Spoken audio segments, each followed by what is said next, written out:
사랑하는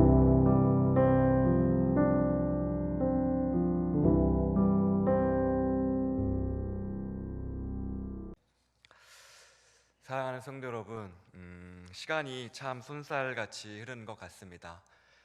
2025년이 시작한 게 엊그제 같았는데 벌써 졸업 예배와 그리고 시상식을 하는 마지막 주일이 되었습니다. 먼저 이제 졸업한 모든 학생과 시상하신 모든 분께 축하의 말씀을 전합니다. 우리는 올해 열어주소서라는 표어로 시작을 했습니다. 엘리야사의 사원이 성읍을 둘러싼 아람 군대를 보고 두려움에 빠졌을 때에 하나님께서 그의 눈을 열어서 불말과 불병거를 보게 하셨던 것처럼 우리의 삶의 어려움 가운데서도 일하시는 하나님을 보게 해달라고 기도하면서 올 한 해를 시작했었습니다. 그런데 사랑하는 성도 여러분, 우리가 한 해 동안 기도했던 열어주소서, 눈이 열린다는 것은 내가 단순히 보고 싶은 것을 더 잘 보게 되거나 내가 원하는 대로 이루어진다는 것을 확인하는 과정이 아닙니다. 오히려 내가 세상 가운데 살아갈 때에 내가 세상을 통제할 수 있다라는 자기결정권이라는 교만, 즉 다시 말해서 내가 눈으로 보는 현실이 전부가 아님을 깨닫게 되는 것, 그것을 인정할 때에 비로소 하나님의 일하심을 볼 수 있다라는 것입니다. 이제 1년을 마무리하는 우리 자신에게 한번 질문을 던져보았으면 좋을 것 같습니다. 2025년 여러분은 무엇을 보셨습니까? 성취의 기쁨입니까? 아니면은 실패의 아픔입니까? 오늘 본문 가운데 등장하는 야곱은 인생에서 가장 처절한 시간 가운데서 모든 것에 눈이 감겼던 순간, 그때 하나님을 보게 되는 눈이 열리는 사건을 경험하게 됩니다. 2025년을 마무리한 이 시간에 우리가 마주해야 될 것은 이거인 것 같습니다. 내 계획이 멈춘 곳, 내가 눈으로 보고 내 경험이 전부가 아님을 깨닫는 그곳에서부터 이미 하나님의 위대한 침공은 시작되었다는 것입니다. 이 깊은 진리를 야곱의 돌베개 현장을 통해서, 오늘 본문을 통해서 함께 살펴보도록 하겠습니다.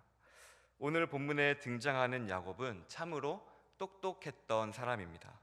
그는 인생을 자신의 힘으로 개척하고 자신의 힘으로 성취하려는 강한 의지를 가졌던 인물이었습니다. 그는 형의 뒷발꿈치를 잡고 태어날 때부터 그의 목표는 확고했습니다. 내가 원하는 것을 가지고 내가 모든 것을 남보다 앞서야 되겠다. 그는 철저하게 세상 원리에 밝은 사람이었습니다. 이 야곱의 똑똑함은 하나님마저도, 하나님 없이도 내 복은 내가 챙길 수 있다라는 지독한 자기결정권, 내가 보고 아는 것대로 내가 행했을 때 성공을 얻을 수 있다라는 그것의 다른 믿음이었습니다. 그는 심지어 하나님의 약속마저도 자신의 계산기에 넣어서 이렇게 해주시면은 내가 이렇게 나아갈 수 있을 거야 라고 하나님의 약속마저도 이용하려 했던 인물이었습니다. 당시의 사회 구조에서는 장자권과 장자에게 주어지는 축복은 성공의 핵심 통로였음을 그는 정확히 간파했고 그 목적을 달성하기 위해서 수단과 방법을 가리지 않았습니다. 그는 아버지와 형을 속여가면서 원하는 것을 손에 넣었죠. 이러한 모습은 오늘날 어떻게든 성공의 사다리를 오르려는 오늘날 현대인의 모습과도 닮아있다고 볼 수 있습니다. 그는 자신이 눈으로 보는 것이 세상의 방식의 전부라고 믿고 그 방식대로 자신의 인생에 있어서 철저하게 살았던, 모든 것을 쏟아내며 살았던 사람이 바로 야곱이었습니다. 그러나 그 야곱의 똑똑해 보이는 계산에는 치명적인 빈틈이 하나 있었죠. 그가 보지 못했던 영역들이 있었죠. 그는 맹렬한 형의 분노로 말미암아 얻어진 그 형으로부터 오는 생명의 위협은 그의 계획에 없었던 내용이었습니다. 결국 그는 자신의 성공을 위하여서 따냈던 모든 것들을 뒤로 한 채 정든 집을 떠나 외삼촌의 집으로 도망하는 도망자 신세가 됩니다. 가족과 생이별이라는 그런 대가를 지불하게 된 것입니다. 부엘세바에서 외삼촌의 집 하란까지의 거리는 약 900에서 1000km 정도 된다고 합니다. 최소 30일에서 40일 정도 쉬지 않고 걸어야 하는 아득한 거리였습니다. 오늘 본문에 등장하는 루스, 베델은 집을 떠난 지 한 3, 4일쯤 되는 지점이었습니다. 그는 밤낮 3, 4일쯤 걸어서 한 80km 아니면 100km 정도 걸어왔습니다. 근데 그런 그에게 남았던 것은 아무것도 없습니다. 그렇게 자신이 보고 했던 것들, 성공을 위해서 했던 모든 것들을 얻었지만 다 사라진 상태였습니다. 그는 그 상황 가운데서 앞으로는 수십 일을 더 걸어가야 하는 막막함, 그리고 광야에서 맹수들이 올 수 있을 거라는 두려움, 그리고 가장 중요한 자신이 계획했던 완벽하다고 생각했던 인생의 계획이 무너져버린 그 허무함, 그 모든 것들이 그를 덮쳤습니다. 야곱은 그렇게 차가운 돌 하나를 베개 삼아서 잠을 청합니다. 그곳은 그의 인생에서 가장 비참하고 무너진 가장 바닥의 상태였습니다. 근데 바로 그 절망의 순간, 그가 보았을 때, 그의 눈으로 봤을 때, 그의 경험으로 보았을 때 모든 것이 끝났다고 생각하는 그 순간 하나님께서 야곱을 찾아오십니다. 13절에서 15절입니다. 하나님께서 찾아오심에 있어서 야곱의 동의를 구하거나 노력이 개입되지 않은 일방적인 하나님의 찾아오심, 일방적인 하나님의 침공이었습니다. 13절 15절을 요약해서 읽어드리겠습니다. 또 본즉 여호와께서 그 위에 서서 이르시되 나는 여호와니 너의 조부 아브라함의 하나님이요 이삭의 하나님이라. 내가 누워있는 땅을 내가 너와 내 자손에게 주리니 내가 너와 함께 있어 내가 어디로 가든지 너를 지키며 너를 이끌어 이 땅으로 돌아오게 할지라. 또 본즉이라고 기록되어져 있죠. 야곱은 보게 됩니다. 그가 못 봤던 것을요. 근데 정확히는 야곱이 본 게 아니라 하나님께서 야곱에게 그가 인생 가운데 보지 못했던 것을 보여주신 것입니다. 야곱이 보았던 현실은, 그가 눈으로 보았던 현실은 도망자의 현실이었지만 하나님께서는 그가 보지 못했던 진짜 현실인 하나님의 약속을 펼쳐 보여주셨습니다. 이 약속은 야곱의 전 생애를 어우르는 것이었습니다. 과거에 있을 때는 그의 조부 아브라함과 아버지 이삭으로부터 역사하셨던 하나님의 모습으로, 현재는 지금 이 현실 가운데 다 잃어버려서 돌멩이 하나를 베개 삼아서 자고 있는 이 현실 가운데 함께 계시는 하나님으로, 또한 미래에서는 다시 이 땅으로 돌아오기까지 떠나지 아니하신 하나님으로 함께하는 그 약속의 하나님을 보여주신 것이었습니다. 야곱은 자신의 눈으로 볼 때에 광야에 홀로 있다고, 내 인생은 망했다고 생각했지만 하나님께서는 그 빈 공간, 망했다고 생각하고 절망과 허무가 넘치는 그 공간을 하나님으로 채워주십니다. 이것이 바로 하나님의 침공입니다. 내가 가진 것은 없지만 하나님께서 내 약속이 되어주시고 내 과거가 되어주시고 현재가 되어주시고 미래가 되어주시는 것. 야곱의 계산과 자격과는 상관없이 하나님께서는 야곱의 인생에 깊숙하게 과거, 현재, 미래 개입해 주신 것입니다. 사랑하는 성도 여러분, 우리도 한번 지나온 2025년을 한번 생각해 보시기 바랍니다. 우리가 잘나서 혹은 우리가 계획을 잘 세워서 여기까지 온 것이 아닙니다. 야곱의 경우처럼 우리가 무력하게 잠들어 있을 때조차 하나님께서는 우리의 과거, 현재, 미래와 함께 하셨습니다. 우리가 경로를 이탈하지 않도록, 우리가 하나님의 계획에 완성하는 그 지점까지 갈 수 있도록 하나님의 크고 강한 오른팔로 우리의 과거와 현재와 미래를 붙들어 주셨음을 기억하시기 바랍니다. 근데 야곱이 약속을 받았는 데는 조건이 하나도 없었습니다. 그가 착해서도 아니었고, 기도를 많이 해서도 아니었고, 예배를 열심히 드려서도 아니었습니다. 그저 하나님께서 일방적으로 찾아와 주신 은혜였습니다. 우리 역시 마찬가지 아닐까요? 내가 눈으로 본 것, 내가 경험으로 아는 그 판단만으로 이것만 있으면 성공하겠지, 내가 모든 것 고려했을 때에 이것대로만 가면은 적어도 절반 정도는 살겠지라고 달려왔지만 인생이 우리의 계획대로 흘러가던가요? 아니, 올해만 봐도 내가 계획했던 것들이 다 흘러가던가요? 아니죠.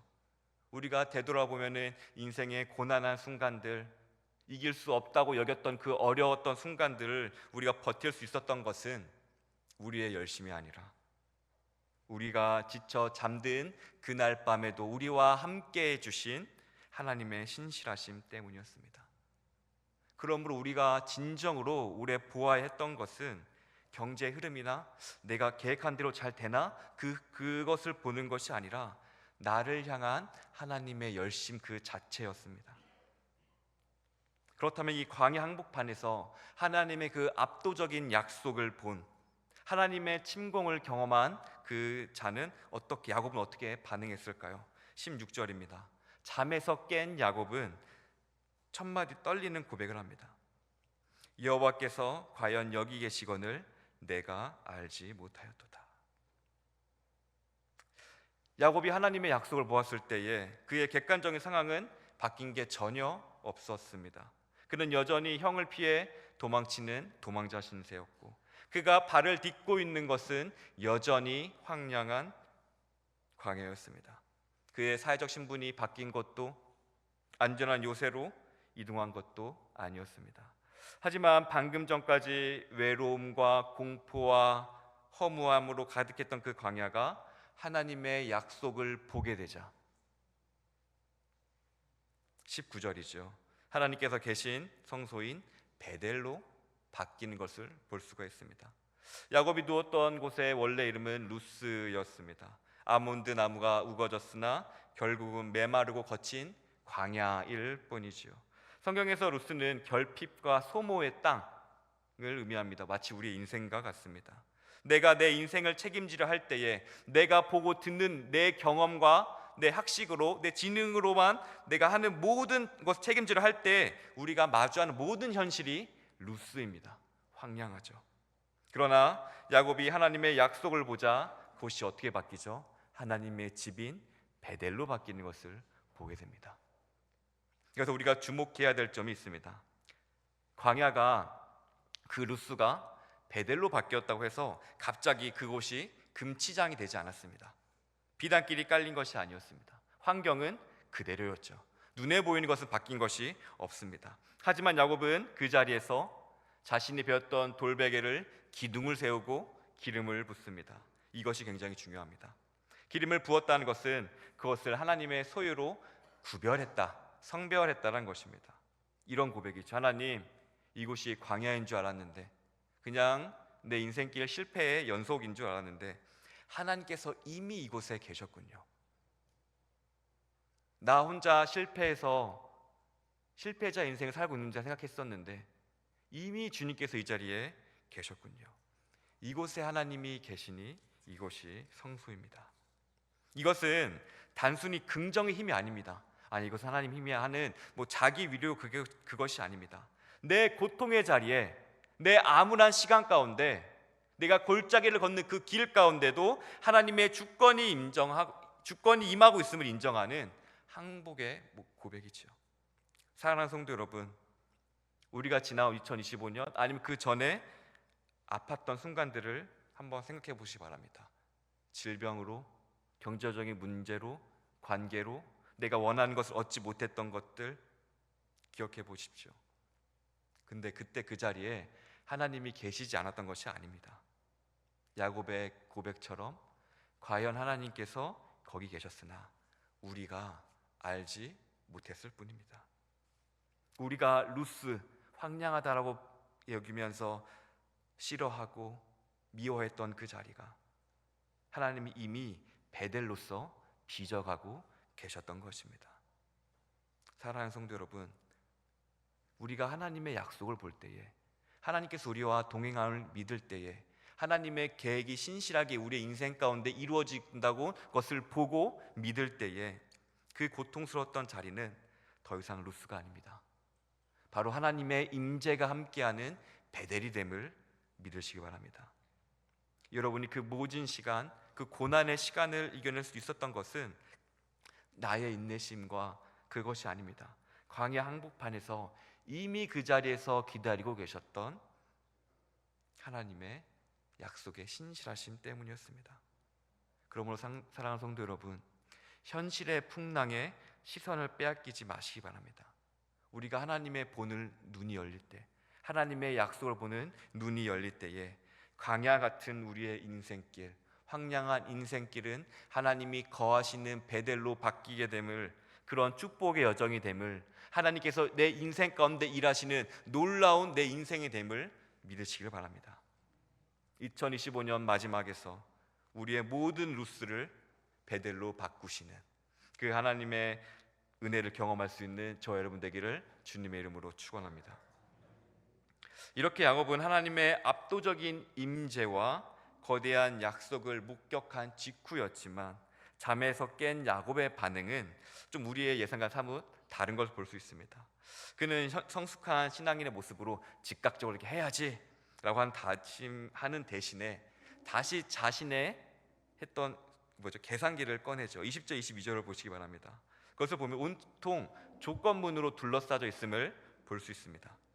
하나님이 나와 함께 계셔서 먹을 것을 주시고 입을 것을 주시고 평안히 도로하게 하시면 조건이 붙어 있죠. 그때에 하나님이 나의 하나님이 됩니다 라고 조건을 붙이고 있습니다. 야곱은 하나님께서 분명히 하늘의 문이 열리고 영원한 복의 통로가 되겠다는 그 약속을 받았음에도 불구하고 야곱에 보이는 것은 당장에 먹을 것과 입을 것, 그리고 자신의 안전을 걱정합니다. 창조주 하나님을 향해서 과거와 현재와 미래를 약속해 주시고 함께 하신다는 그 하나님 앞에서 조건을 내밀면서 거래하는 야곱의 모습이죠. 어떻게 보면 굉장히 유치해 보이기도 하고 미성숙한 신앙으로 보이기도 합니다.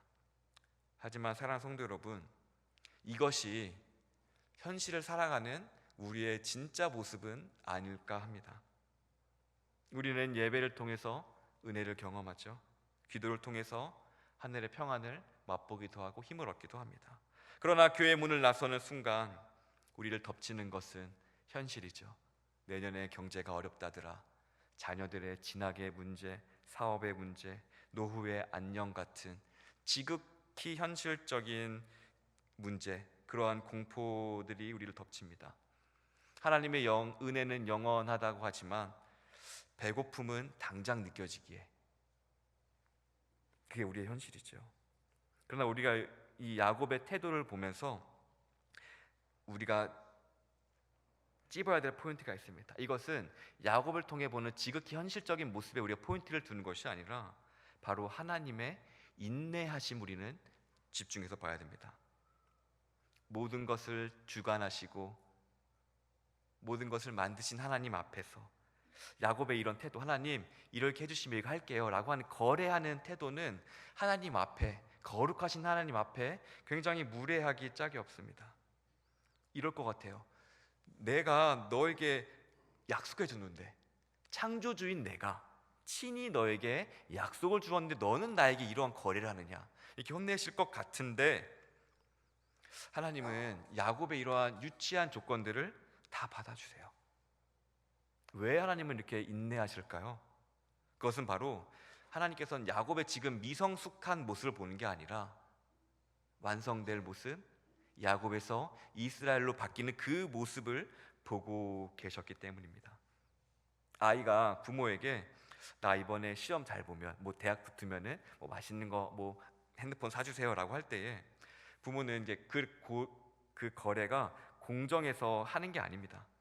뭐냐면 아이가 이제 부모를 통해서 자신의 필요를 채워줄 분이 부모밖에 없구나, 이거 얻을 수 있는 것이 부모밖에 없구나 하는, 부모를 유일한 공급자로 신뢰하기 시작하는 데서 이제 부모는 웃기 시작하는 것이죠. 그래서 그 서툰 대화의 시작조차도 이 아이가 커가는 과정을 여기면서 부모는 그 아이와 거래를 하고 그 아이의 약속 지키려고 애써주는 것이죠.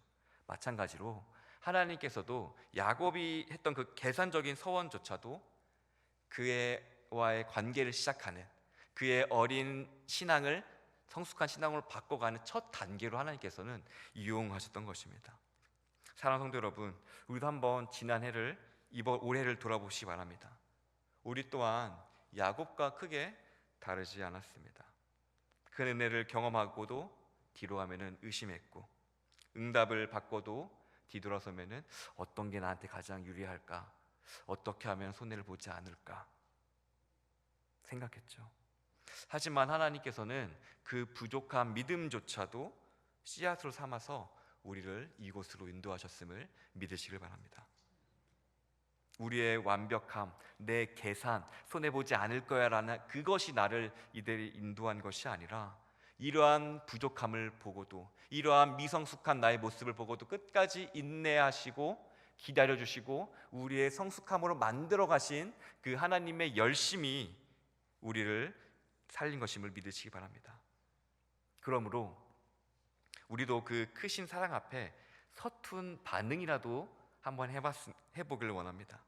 야곱은 하나님 이거 할 테니까 해주면 제가 10분의 1을 드릴게요 라고 했던 것처럼 우리는 그런 야곱처럼 하나님께 거래를 하는 것이 아니라 이 크신 하나님의 약속과 사랑을 알았으니까 서툰 반응이라도 해보는 겁니다. 결단을 해보자는 겁니다. 예를 들어서 주님, 내가 큐티를 해보겠습니다. 아니면 내가 새벽 예배에 이날은 꼭 참석해 보겠습니다. 아니면 내가 수입의 몇 퍼센트를 따로 떼서 이웃과 나누는 것에 쓰겠습니다. 이것은 하나님을 매수하려는 조건이 아니라 야곱에게 나타나신 그 약속을 보여주신 하나님, 크신 하나님, 그 하나님이 내 하나님이 되시니 나도 작은 표현을 해야 되겠다라고 하는 그런 우리의 작은 서툰 반응일 것입니다. 최소한의 사랑 고백이죠. 비록 설령 우리의 시작이 이렇게 하시면 복 주시겠지라는 마음이 있을지라도 괜찮습니다. 하나님은 그 서툰 우리의 이야기부터, 첫걸음부터 우리의 인생에 깊이 관여하실 것이고 우리를 완성될 모습으로 만들어 가실 것입니다. 그리고 하나님께서는 그 야곱의 유치한 서원을 훗날 모든 물질은 하나님께 왔습니다라고 하는 11조의 그러한 상징이 됐던 것처럼 나의 작은 시작이 큐티를 하던 새벽 예배 이날은 꼭 가자, 예배 이거 하자, 내 수입의 몇 퍼센트 꼭 드린다라고 하는 그러한 것들이 그 시작을 우리 가정에, 우리 가문에, 우리 교회에 영적 기류를 바꾸는 복된 이정표가 하나님께서 만드실 수도 있는 것입니다. 말씀을 맺도록 하겠습니다. 사랑하는 성도 여러분, 야곱은 잠에서 깨어 자신이 베고 자던 그 돌을 가져다가 기둥으로 세웠습니다. 그리고 그 이후에 기름을 붓고 예배를 드립니다. 우리 여기서 놀라운 영적 전환 두 가지를 살펴볼 수 있습니다. 첫째로, 생존만 위해 살았던 내 인생이 하나님이 일하시는 사명의 자리로 바뀐다는 것입니다. 이 돌베개, 광야의 돌은 고립과 피로 그냥 그저 살아남기 위해 애쓸 수밖에 없는 그 황량한 인생의 밑바닥을 의미합니다. 홀로 견뎌야 했던, 내가 보는 것에 내가 책임을 져야 했던 그 인생을 의미하는 것입니다. 그러나 야곱은 그 돌을 세웠습니다. 바닥에 뒹굴던 그 파편 같은 그것을 수직으로 세워서 하나님의 인재, 하나님이 나와 함께 하시는 이정표로 바꾼 것입니다. 이제는 막막했던 내 인생은 내가 살아가야 돼 라고 했던 그 인생의 자리가 이제 하나님의 일하시는 사명의 자리로 바뀌게 되는 것입니다. 둘째로, 이 돌베개를 세워서 기름 부은 사건이 해석으로 바뀌게 됩니다. 야곱이 돌 위에 기름을 붓는 것은 단순히 고통을 이겨낸 자신을 위로하는 의식이 아니었습니다. 그것은 날 것 그대로 그냥 고통받았던, 내가 찌름 아팠던 그 고통의 현장에서 하나님의 약속이라는 것을 보고 그것을 재해석해낸 것이었습니다. 뭐죠? 하나님이 과연 여기 계셨다. 그냥 고통만 당하고 내 인생이 망한 것 같은 상황이었는데 다시 하나님의 약속을 보니까 하나님 여기 계셨다는 것을 하는 고백이 바뀌게 되는 것입니다. 내 인생의 가장 비참했던 순간조차 내가 숨기고 싶고 지우고 싶고 하는 그 인생에조차 하나님의 계획 안에 있어서 이것은 하나님의 계획을 이루는 하나의 순간이었다는 그 담대한 선포를 하는 것입니다. 결국 돌베개를 기둥으로 세운다는 것은 무엇입니까? 내 삶에 일어난 모든 일을 나의 실패가 아니라 하나님의 일하심을 보고 드리는 하나님의 신앙 고백인 것입니다. 내 인생 가운데 힘들다고 생각했던 그 순간들, 지금 겪고 있는 어려운 순간들을 모아 하나님의 영광을 드러내는, 지금도 나와 함께하는 그 이정표로 바꾼 이 믿음의 응답인 것입니다. 사랑하는 성도 여러분, 우리가 지난 아픔과 고통의 시간들을 다들 있으셨을 겁니다. 근데 그러한 것들을 계속 묻어주지 마시기 바랍니다. 그것들을 모아 예배 자리로 나가 하나님 앞에 다시 기둥을 세우길 바랍니다. 이 순간마저도 하나님께 함께 계셨다. 지우고 싶었던 그 순간, 피하고 싶었던 그 순간, 너무 창피했던 순간, 근데 그 순간마저도 하나님께서 함께 하셨다. 그리고 그 순간을 써서 하나님께서 놀라운 계획을 만들어 가실 것이다. 신앙이란 내가 경험한 고통을 지우는 것이 아닙니다. 그 고통의 자리에 하나님이 함께 계셨다라는 선포하며 기둥을 세우는 것입니다. 그러므로 우리가 진정 보아야 할 것은 나의 실패나 나의 환경이나 고통이 아닙니다. 실패한 나를 끝까지 붙드시는 하나님의 신실하심을 봐야 됩니다. 사랑하는 성도 여러분, 올 한 해 무엇을 보셨습니까? 우리가 고백할 수밖에 없는 한 문장은 이것입니다. 내가 한 것이 아니라 주님께서 일하셨습니다.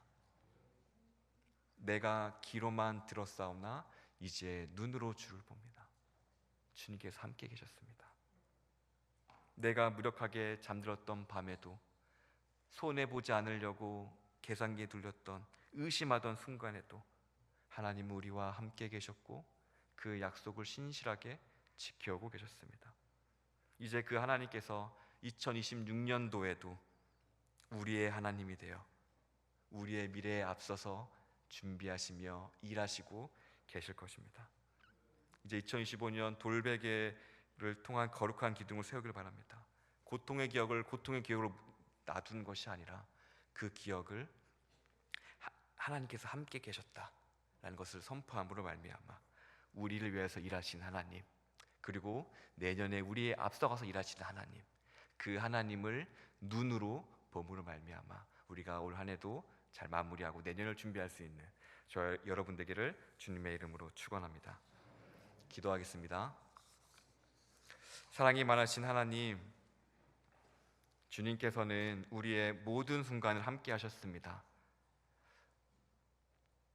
우리가 세상의 것만 보고 내 고통만 보고 내 경험만 봤지만 하나님의 말씀을 볼 때에 내 황량한 인생 같았던 루스가 베델이 되는 은혜를 보았습니다. 주님, 앞으로 우리의 눈을 열어 주님을 보게 하시고 내 인생 내가 책임지는 루스의 삶을 사는 것이 아니라 하나님께서 함께 계시고 하나님께서 내 인생을 만들어 가시는 베델을 살 수 있는 은혜를 더하여 주옵소서. 예수님의 이름으로 기도합니다. 아멘.